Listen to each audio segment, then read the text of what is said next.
So, Father, maybe we could open up by you kind of helping us understand what are these 45 goals? Where did they come from, and how are they important for us to understand in this moment in history? Well, I think there's a couple of things. I mean, first, by way of introduction, so if you look at behind Doug is, of course, the Our Lady of statue of Our Lady of Fatima, and Our Lady of Fatima, of course, she said at Fatima that unless the consecration of Russia actually occurs, that many of the nations would be annihilated. Well, I think that for the longest time in America, we just presumed that didn't apply to us because we were anti-communist for the longest time, and we would fight these types of things. But the communists set out to infiltrate the United States and to actually begin the process of shifting it and changing it into a communist country. As early as the teens and 20s. I mean, just almost immediately as soon as they gained control over Russia. And this is which, of course, we know from Bella Dodd's discussion about how the communists basically took over like the NEA, which we'll see here a little bit later, but and a variety of different other institutions, and that their goal was, eventually to turn the United States communist. And this is, of course, on the back of the fact that they were also trying to turn the church communist by getting communists into the seminaries, in which she said they were wildly successful. Over 1,000 seminarians communists got into the seminaries, before even Vatican II, before any of this was actually going on. But so if you take a look at this is actually part of the congressional record. It was actually a list that was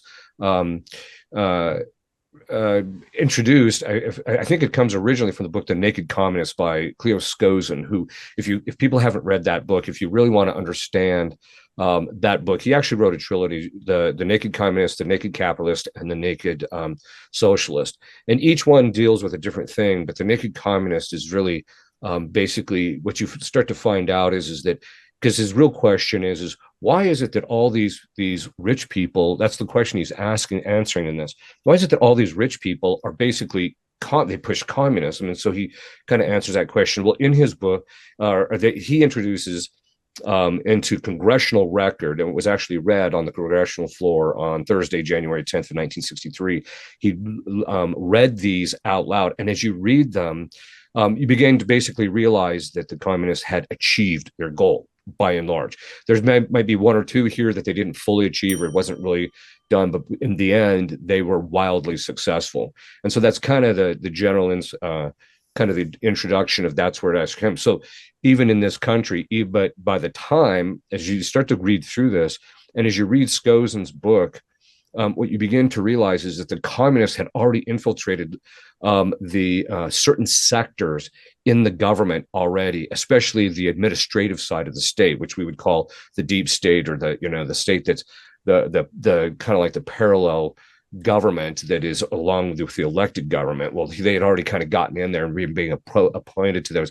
And so by the 40s, for example, they're already affecting decisions made by the United States regarding war decisions during the Second World War. They had tremendous impact in thwarting our efforts during the war in Vietnam and a variety of other things from within inside our own government.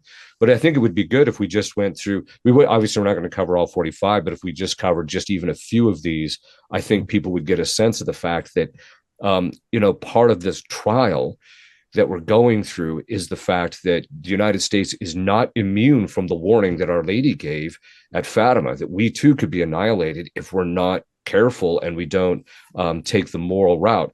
As you read through these, you basically begin to also realize that in addition to an attack, that the communists were trying to attack our governmental and religious and educational institutions, they were also trying to erode and destroy the moral fabric of our society, which we see through some of these. Well, I think that's important to remember too, Father. I mean, you just made mention of that.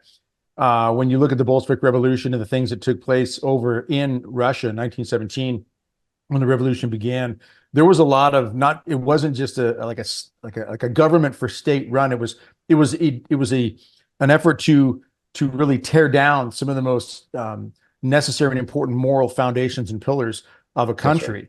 That's right. Marriage, family, the dignity of the human person, and so forth. So that was a big part of it. So when we see the abortion debate and problems with trafficking, human trafficking, and these types of things that just baffle us, why there aren't certain things that are already established to prevent these things.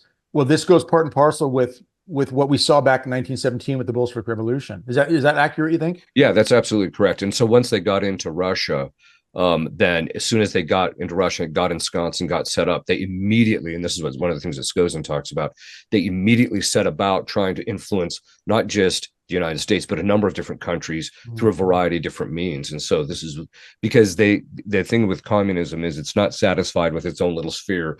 It's a drive for power. And so they're just, they want to basically take over everything.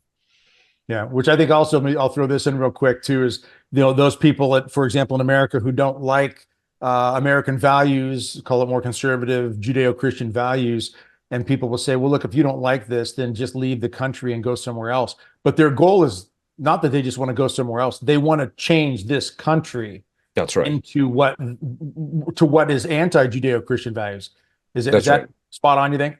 Yeah, absolutely. I think it's the same thing within the church. It's like, well, look, if you don't want to believe what the church believes, why don't you just leave? Well, no, they want to change the church from within.